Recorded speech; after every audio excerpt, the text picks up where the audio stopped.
The cabin lights hummed low and cold when it happened, the kind of cold that doesn't come from the air vents, but from a voice sharp enough to slice through the aisle. "Sir, you need to step back. You do not belong in first class." Her words didn't drop, they detonated. Heads turned. A security officer's hand hovered near his belt.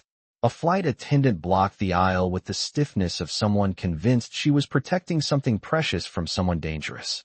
And the black man at the center of it all, quiet, steady, dressed in nothing but a dark hoodie and a backpack slung low, didn't say a single word. Not yet. Something in the air tightened, like the moment before turbulence hits, and every passenger felt it even if they pretended not to. Before we continue, where are you watching from? Drop your city or country in the comments below. And if you believe in dignity and justice, hit like and subscribe. These stories spark change. And we're glad you're here. Now back to him.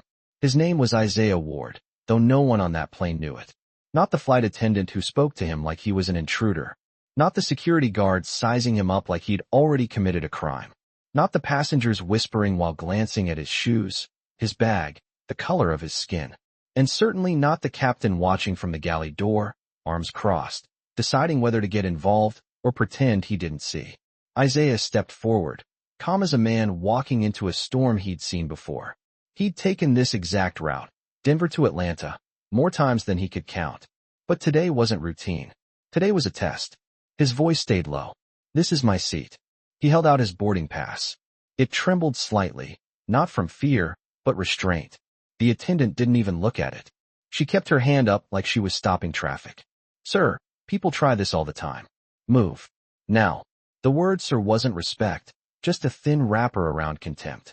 The man beside her, Officer Craig, a bulky security contractor with a badge clipped to his vest, leaned in with a smirk. "Got ID? Real ID? Not the print-at-home stuff." A couple in row one exchanged glances. The woman whispered, loudly enough for him to hear, "He doesn't look like first class." The man beside her nodded, like that settled it. Another passenger pretended to read a magazine, but angled it just enough to watch the unfolding spectacle. Isaiah's jaw shifted, but his expression didn't. He'd seen this exact choreography before. Assumption, escalation, humiliation. It always started the same way, with a look someone decided meant trouble. The attendant snatched the boarding pass from his hand without warning. "Fake," she said instantly, without even scanning it. "And if you don't move, you'll be removed." Isaiah blinked once. Slow. Controlled. He remembered being 14, shoved against a store counter because a cashier was sure he stole something. He remembered being 22, told people like you should use the public library instead of the university lab, even though he was a student there. He remembered being 30, pulled over 3 times in 6 weeks because his car looked too nice. And now, at 42, he stood in a plane he had every right to board, listening to the same script replay again. A voice rose from row 3, a young woman with glasses, nervous but steady. I work in aviation logistics. I saw the manifest earlier. His name is on the list."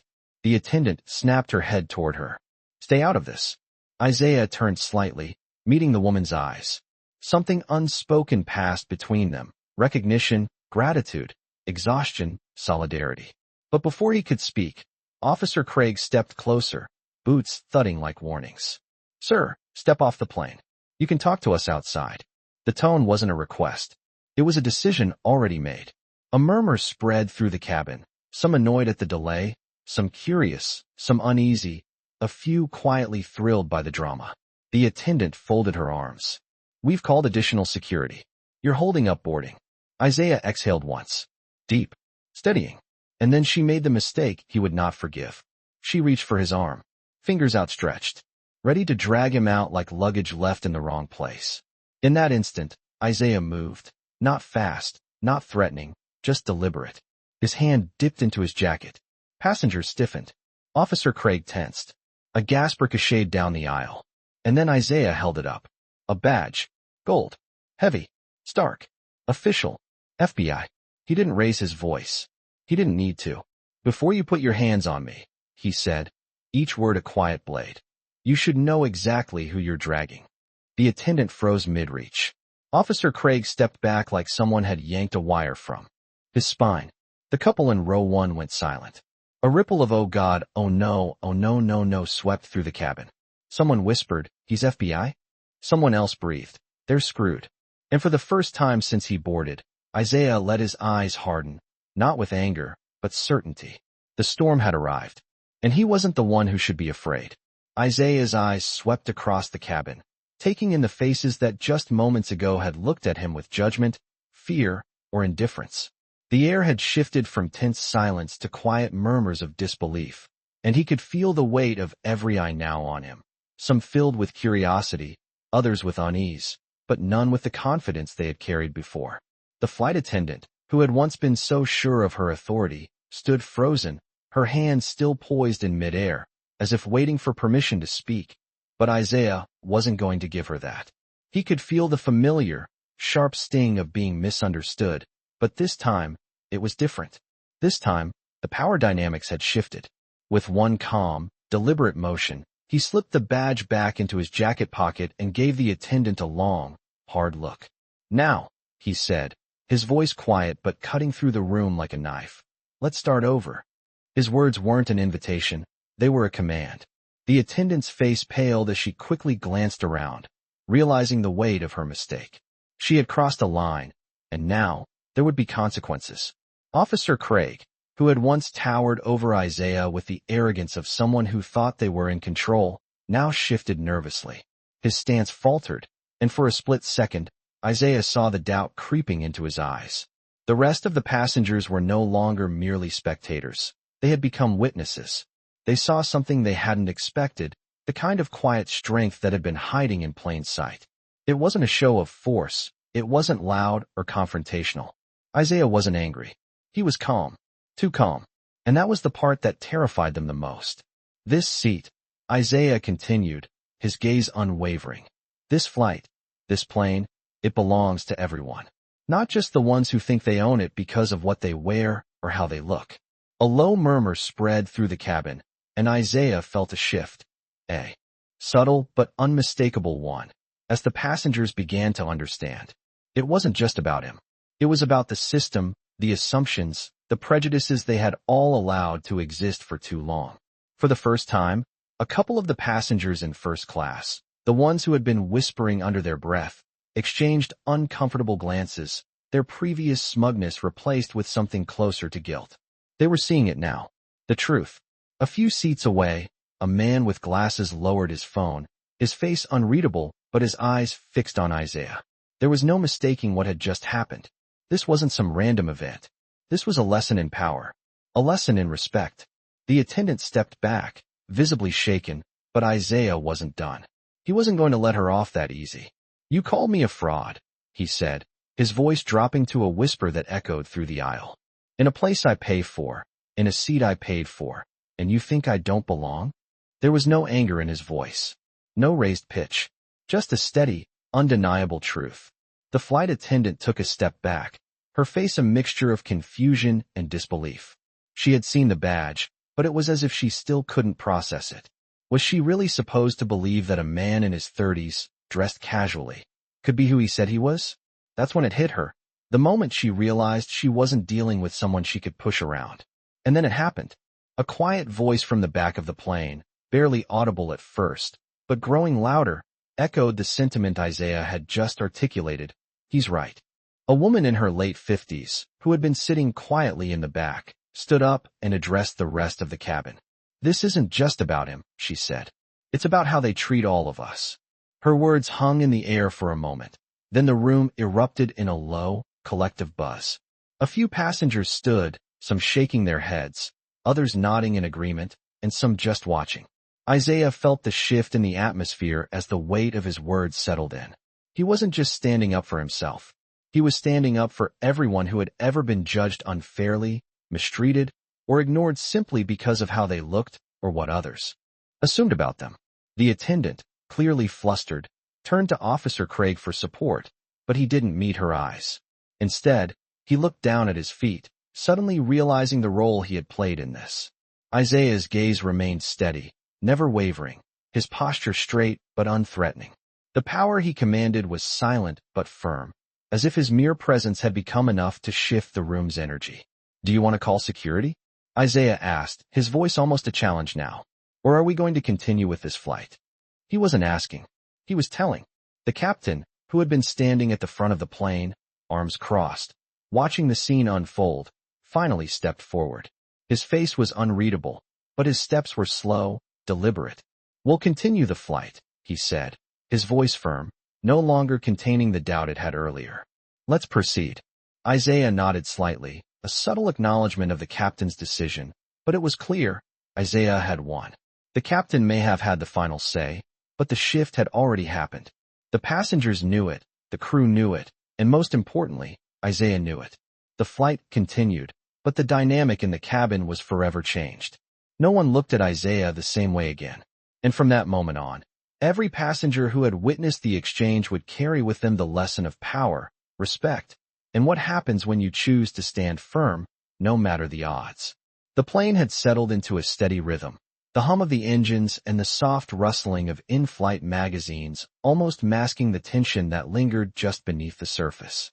Isaiah sat back in his seat, his fingers lightly tapping on the armrest, still processing everything that had unfolded. He wasn't angry, not anymore. That had passed when he showed his badge. Now, he felt something else, something stronger. It was a strange feeling, like standing at the edge of a cliff and knowing you had the power to jump, but choosing to stay grounded. He didn't need to prove anything to anyone. They had all seen it. His calmness, his resolve, it had shifted the dynamic in ways they didn't understand yet. Isaiah turned his head slightly, glancing toward the back of the plane. The murmurs had faded for the moment, replaced by a tense silence that hung in the air, thick and palpable. It was the kind of silence that invited reflection, but also fear. People didn't want to acknowledge it, but they all knew what had just happened.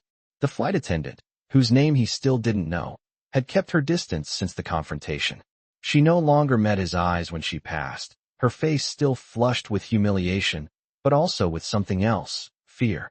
The officer who had been so quick to threaten him now avoided his gaze. His shoulders hunched as if the weight of his own actions was beginning to sink in. It wasn't just the power Isaiah had demonstrated. It was the truth he had exposed. A truth that was uncomfortable, one that the crew and the passengers had tried to ignore for so long. That truth was simple. It wasn't about the seat. It wasn't about the boarding pass.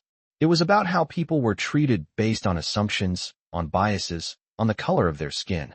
As the flight continued, the plane gradually filled with a new, unspoken awareness.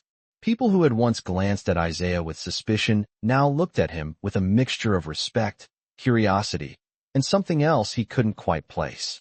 He could feel their eyes on him, but they no longer held judgment. They held wonder.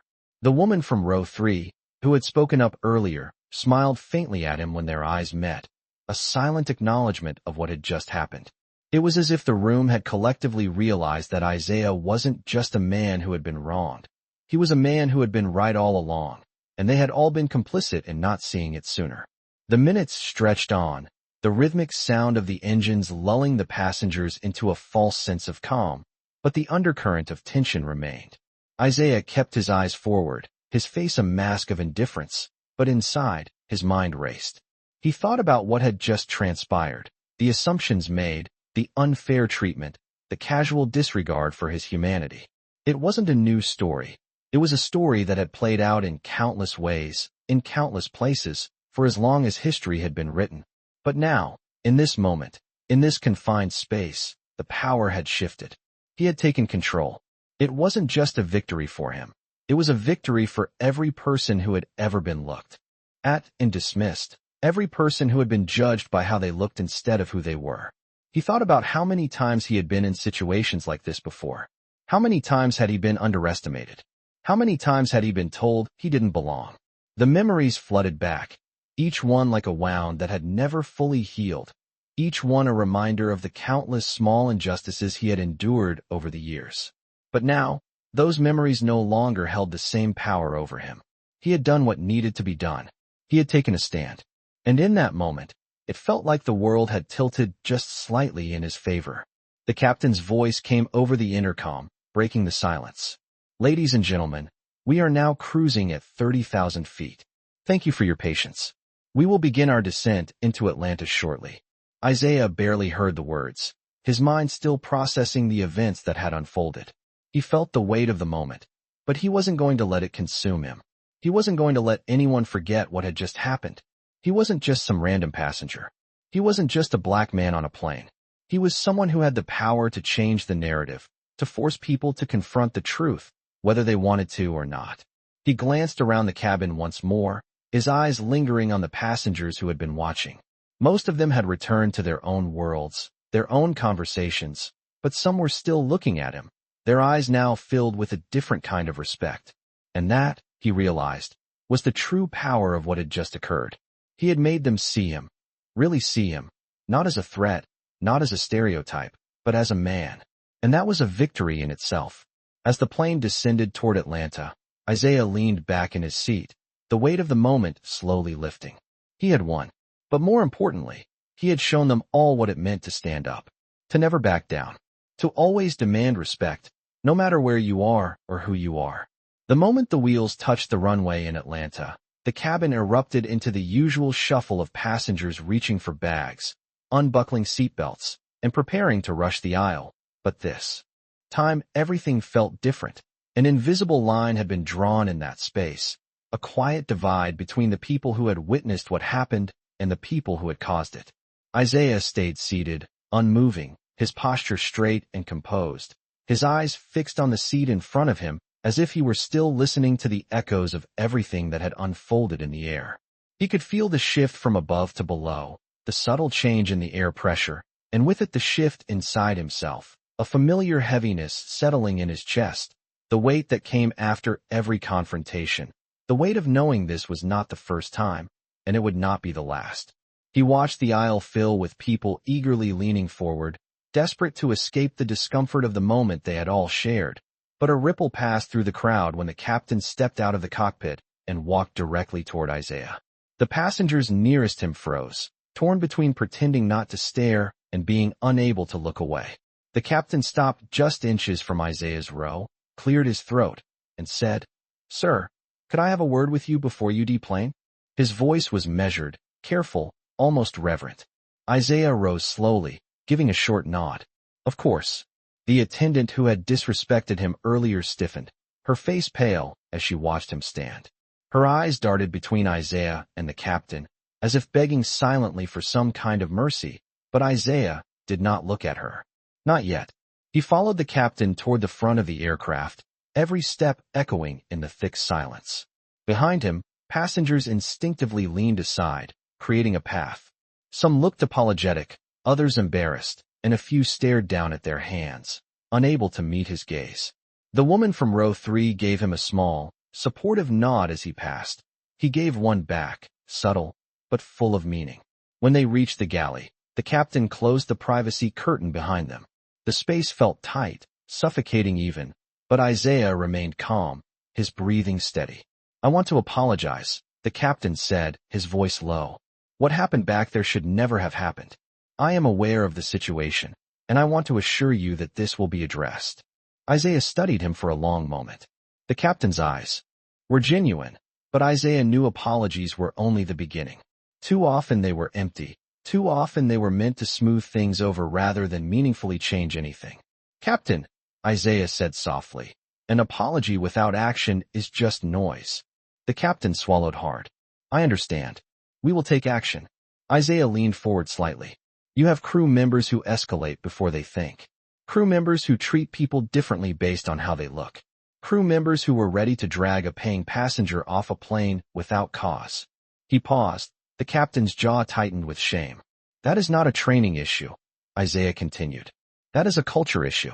The captain nodded slowly. "You are right." Isaiah could hear the sincerity, but he also heard fear. The fear of repercussions, of what this incident could mean for the airline, of what someone like Isaiah could do with the authority he carried. And that was when he finally said it. "I am filing an internal civil rights complaint," he stated calmly. "And a formal report will be submitted to the Department of Transportation. I want every second of what happened documented." The captain exhaled as if he had been holding that breath for minutes. "Understood. I respect that." Isaiah did not raise his voice, did not assert dominance. He did not need to. His authority was not loud. It was factual, immutable, carved into the gold badge that had silenced an entire aircraft. When the curtain opened again, the cabin seemed to collectively inhale. Isaiah stepped back into view, unbothered, assured, controlled. Passengers stared, some with admiration, others with discomfort, but all with awareness. The attendant who had disrespected him earlier stood rigid by the door, her hands clasped so tightly her knuckles had turned white. When Isaiah approached, she whispered, "Sir, I am so sorry." "I did not." He stopped directly in front of her. For a moment, he said nothing. She trembled under the weight of his silence, the same silence she had mistaken for weakness when he first boarded. "You did not see me," Isaiah said finally, his voice calm but sharp as steel. "You only saw what you assumed I was." She blinked rapidly, fighting tears. I was wrong." "Yes," he replied. "You were." He stepped away before she could say another word, leaving her frozen in place. As he walked down the jet bridge, he could feel the energy from the cabin trailing behind him. Shock, guilt, awe, all mingling in a storm of complicated reactions. But Isaiah did not look back. He had learned long ago that looking back meant carrying weight that did not belong to him. When he reached the terminal, his phone buzzed. A message from his assistant appeared. "Did something happen on the flight? I received a notice from the airline requesting immediate communication." Isaiah exhaled, a soft but steady release of breath. "Yes," he typed back. "It is already handled." He slipped the phone into his pocket and kept walking, the echo of quiet footsteps following him through the concourse as he stepped into the next moment of his life, knowing this was far from over, and knowing he was ready for whatever came next.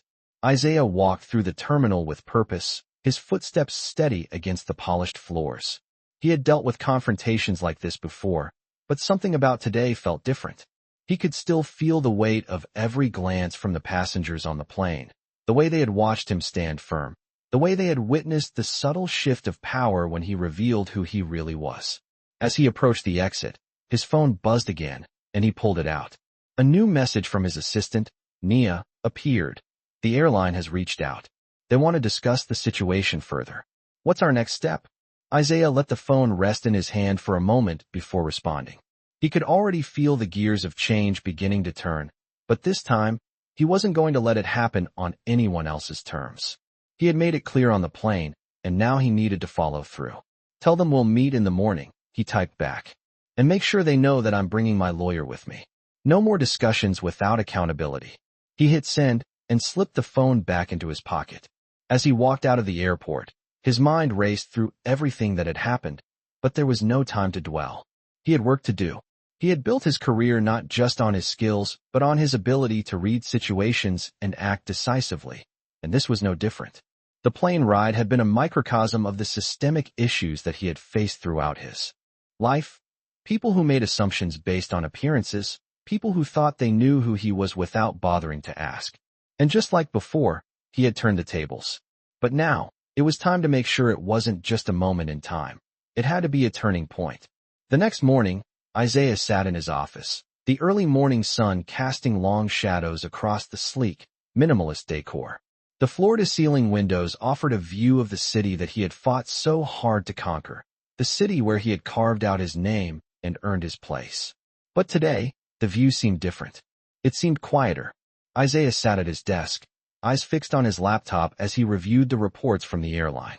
They had sent over their statement, their apology for what had transpired, but he knew better than to take their words at face value. A second message from Nia popped up. "The legal team is here. They've agreed to meet at the office in an hour." Isaiah nodded and stood, straightening his suit jacket as he made his way to the conference room. When he entered, the atmosphere shifted. The legal team, the airline's representatives, they all looked at him with a mixture of apprehension and expectation. They had seen the headlines, heard the rumors, and now they had to face the man who had turned a simple flight into a public reckoning. Isaiah didn't sit immediately. Instead, he stood by the window, his back to the group as he stared out at the skyline. "I want to make one thing clear before we start," he said, his voice calm, but carrying a weight that silenced the room. "I didn't do this for me. I did this for every person who has ever been treated like they don't belong, just because of how they look. And you need to understand that this is bigger than an apology." He turned to face them, his eyes sharp. This is about creating a culture of accountability, not just for your airline, but for every company that perpetuates this kind of bias. You think you can just apologize and move on, but that's not how this works. Not anymore. The room was silent as Isaiah took his seat. The representatives from the airline shifted uncomfortably, their faces paling as he spoke. He could feel their unease, but he wasn't going to let them off the hook. I want a public statement from you, Isaiah continued. Not just some vague apology. I want specifics. I want to know what you're doing to make sure this doesn't happen again. And I want it in writing, with measurable steps, within the next 24 hours. He paused, letting the weight of his words sink in. And I want you to know that I will be watching. Every step of the way. One of the airline's legal representatives, a middle-aged woman with sharp glasses, cleared her throat. We understand your concerns, Mr. Ward, she said, her voice hesitant. And we are prepared to take action. We've already begun reviewing our staff training protocols and will be implementing more rigorous diversity and inclusion practices. We're also working on improving our internal complaint process to ensure something like this doesn't happen again. Isaiah didn't flinch, but he didn't believe her either. He had heard all the promises before. You're right about one thing, he said, leaning forward slightly. You're going to improve your training. But let's be clear, you're not just going to tweak a few things and move on. I want a complete overhaul. And I want the public to know that the change isn't just for show.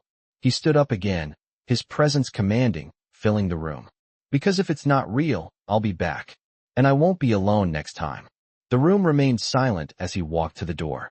He didn't need to say anything more. They had heard him loud and clear. As he stepped outside, Isaiah felt a sense of relief, but it wasn't over. It was just beginning. This wasn't a fight he was going to win in one meeting, or even 1 year. It was a fight that would last as long as it needed to.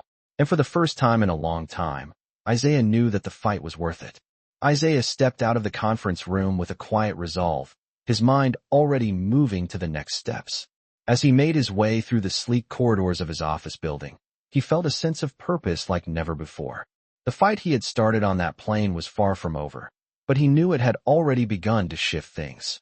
The world didn't change in an instant, it changed when people who had power to influence took a stand and used that power to force others to confront the reality they had been avoiding for far too long. He reached his office and sat down, the weight of the day pressing down on him, but not in a way that made him want to retreat. It was the kind of weight that made him feel like he was moving closer to something that mattered. His phone buzzed.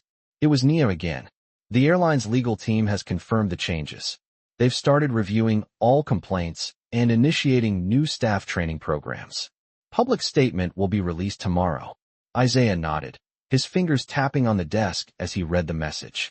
It was a start, but he knew the real test would come when the media got involved, when the public began to hold the airline to its word. He typed a quick reply. Good. Keep an eye on their progress. And make sure the statement is strong, no room for excuses. He leaned back in his chair, his mind racing through the next phase of the plan. This wasn't just about the airline anymore. This was about proving that standing up against injustice could spark real change. It was about creating a movement, not a moment. He had seen it all before. The promises, the hollow apologies, the well-crafted PR statements that were meant to make everything go away. But Isaiah wasn't interested in just seeing people apologize. He wanted accountability. He wanted real action. He wanted to see those at the top of these corporations, these institutions, understand that their decisions and their systems had real consequences. They weren't just going to get away with treating people like Isaiah as if they didn't belong. His office door creaked open. It was Nia, her face set with determination. We've got news, she said, her voice steady but urgent. The airline wants to meet again, this time with the CEO and a few other board members. They're trying to smooth things over before the public statement drops. Isaiah smiled, but it wasn't a friendly smile. It was a smile of knowing.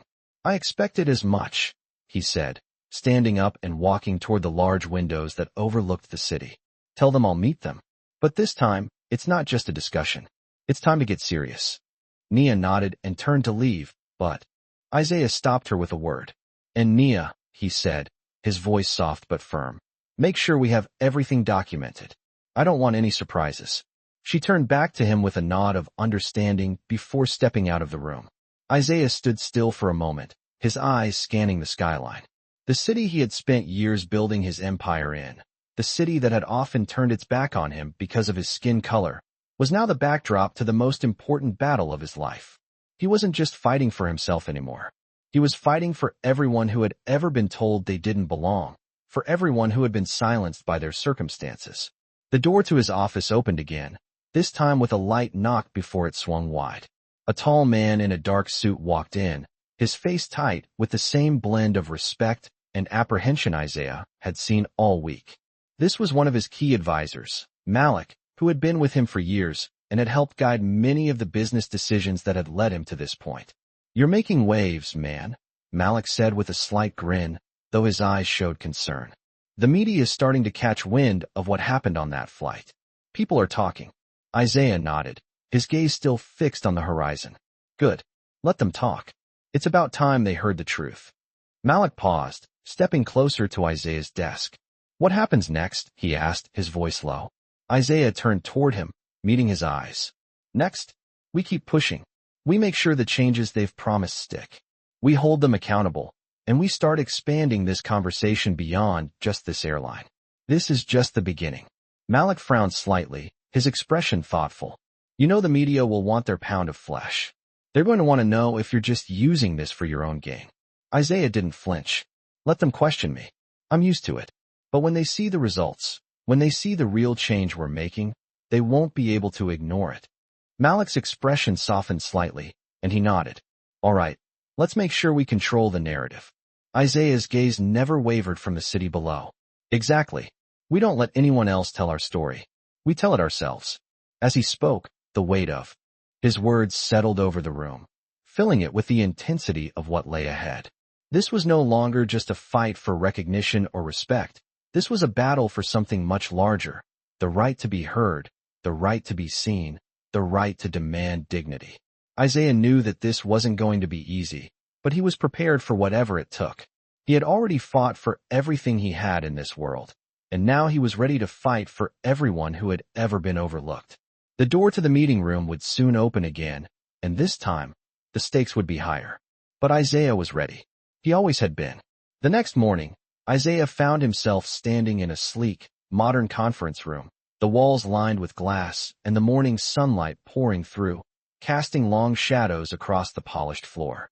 The legal team from the airline was already seated at the long table, their expressions carefully neutral, but there was an underlying tension that wasn't hard to notice. The CEO of the airline, David Thompson, sat at the head of the table, his suit pristine and his posture rigid. His eyes, however, betrayed a certain unease, like he had expected this meeting but still didn't fully understand the depth of what was happening. Isaiah stood tall, his presence dominating the room even though he hadn't yet spoken. His suit was simple, yet commanding, the gold cufflinks catching the light as he crossed his arms. He wasn't here to make small talk. He wasn't here to let anyone off easy. He was here for accountability. "Mr. Ward," Thompson said, his voice smooth but laced with caution. "We understand your frustration, and we're fully prepared to address the situation.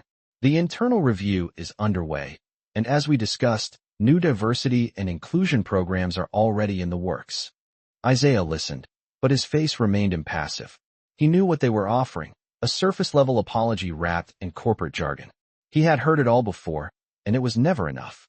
"I didn't come here for apologies," Isaiah finally said, his voice cutting through the room like a blade. "I came here for action, for real change." Thompson's gaze faltered for just a moment, and that was when Isaiah knew this was his moment. He wasn't just fighting for himself anymore.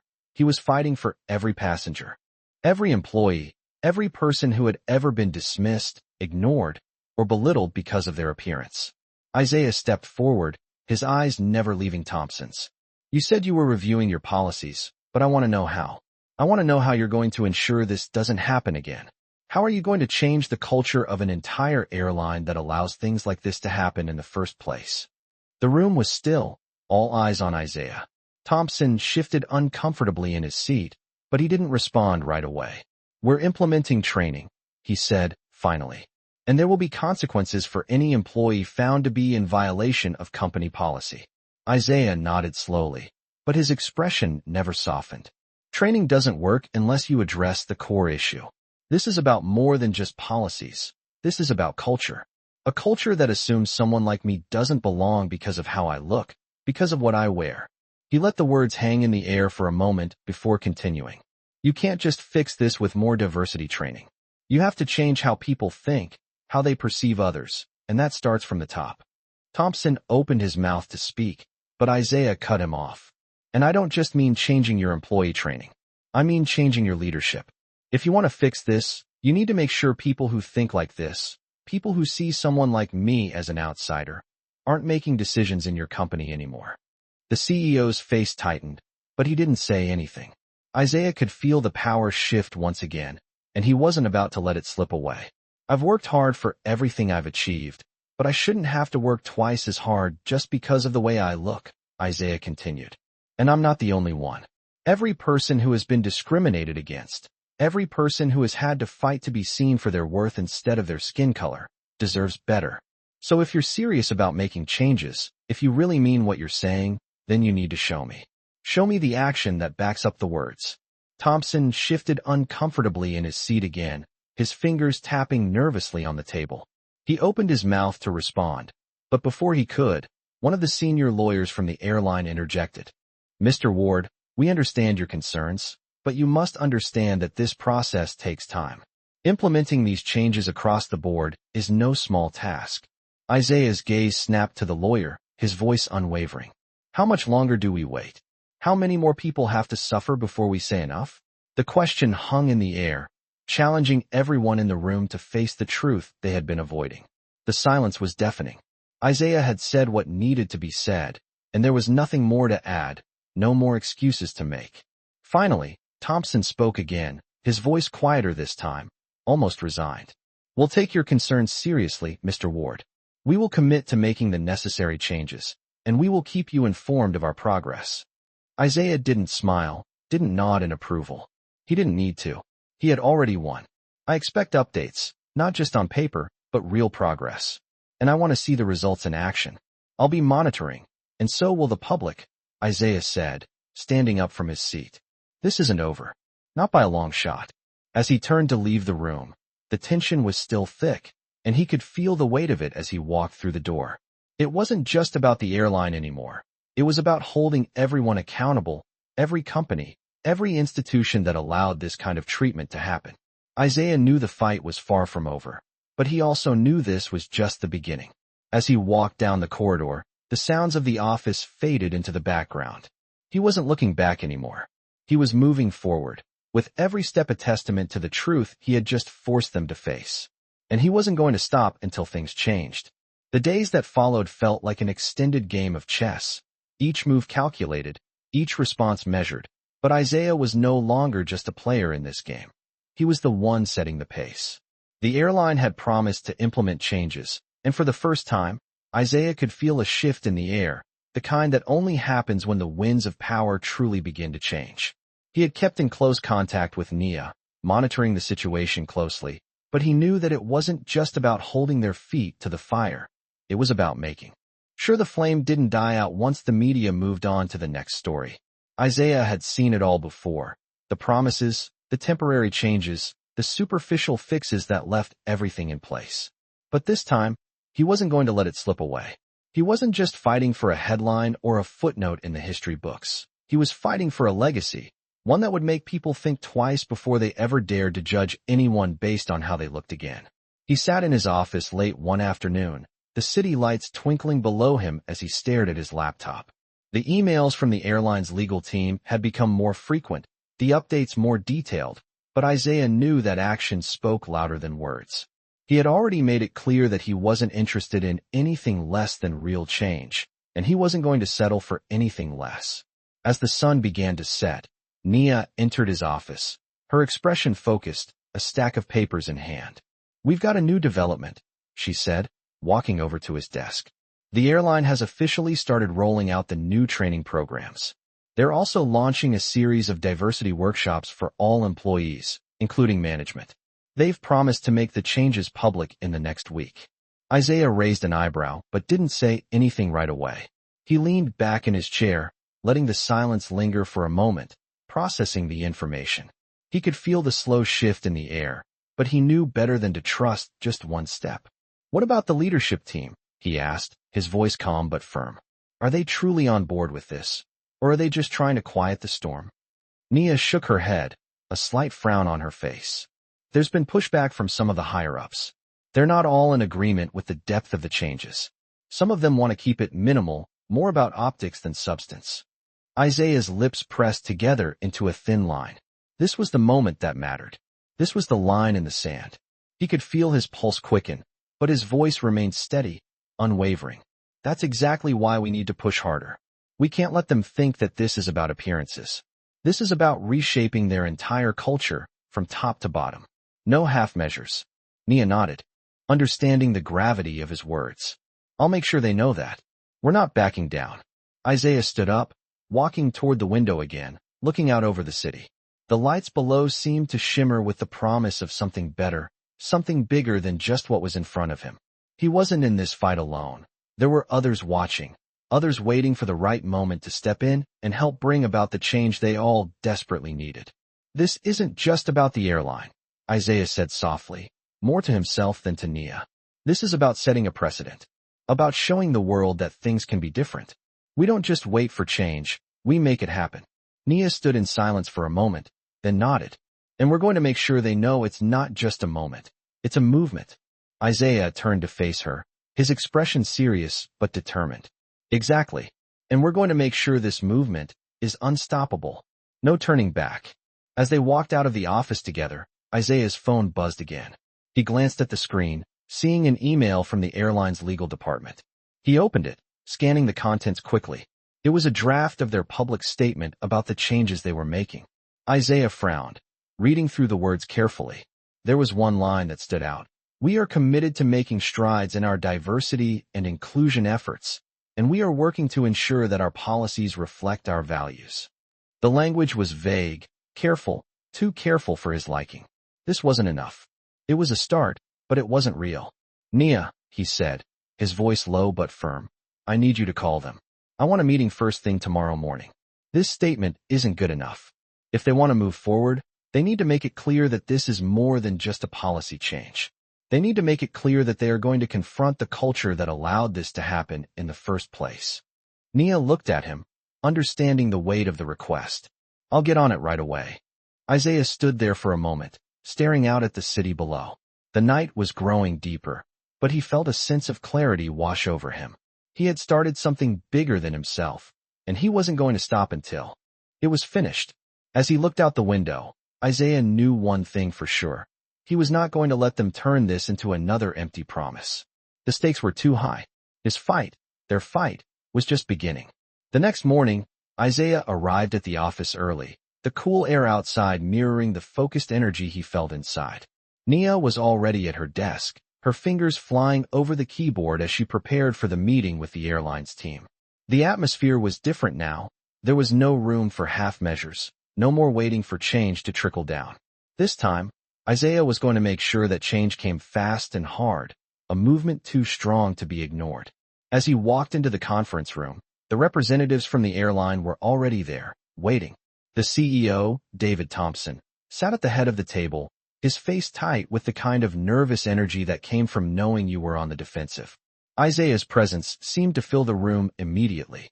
Without a word, he took his seat, his eyes locking with Thompson's. Good morning, Isaiah said, his voice steady but commanding. I hope you've had time to review the revisions to your public statement. Thompson cleared his throat, clearly trying to regain some control of the situation. Yes, Mr. Ward, he said, his voice forced but polite. We've made the necessary changes, and we're ready to move forward with the new policies. We've even brought in external consultants to help facilitate the new diversity and inclusion initiatives. Isaiah nodded slowly, his fingers tapping lightly on the table. I'm glad to hear that, he said, his tone neutral, but his eyes sharp. But here's the thing. I don't care about external consultants or nice words on a page. I care about the people who are going to be impacted by your actions, or lack of them. He leaned forward slightly, his gaze never leaving Thompson's. This can't be a Band-Aid fix. This is about systemic change, and that starts with accountability from the top down. And let me be clear, I want to see measurable results. I want to know what you're doing to ensure that no one else has to go through what I did. The room was silent for a moment, the weight of his words hanging heavy in the air. The representatives shifted uncomfortably in their seats, and Thompson cleared his throat again, trying to gather his thoughts. We understand your concerns, he said, his voice tight. And we're committed to making real change. We're going to start with the leadership team, ensure they understand the gravity of this situation, and make sure this isn't just about compliance. It's about cultural transformation. Isaiah raised an eyebrow. And when does that start? Thompson hesitated. Immediately, he said, though there was a hesitation in his voice. Isaiah didn't buy it. Good. I want to see that commitment. No more vague promises. I want to see action, and I want to see it now. He stood up slowly, the others in the room following his lead, clearly uncomfortable with how quickly the tide had turned. And if I don't see that action, if I don't see real progress, I'll make sure the world knows. I will make sure your customers know. And I'll make sure your board knows. He turned to leave, but then paused at the door. One more thing, he added, looking back at Thompson.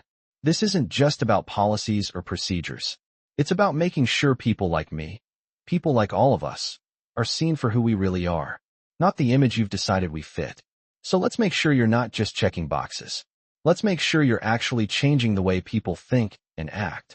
With that, he walked out of the room, leaving them to absorb the gravity of his words. As he walked down the hallway, his phone buzzed again. It was Nia. The board is asking for a follow-up meeting next week to discuss the new diversity strategy. They want to move fast. Isaiah smiled to himself, his steps sure and steady. This was it. This was the beginning of something bigger.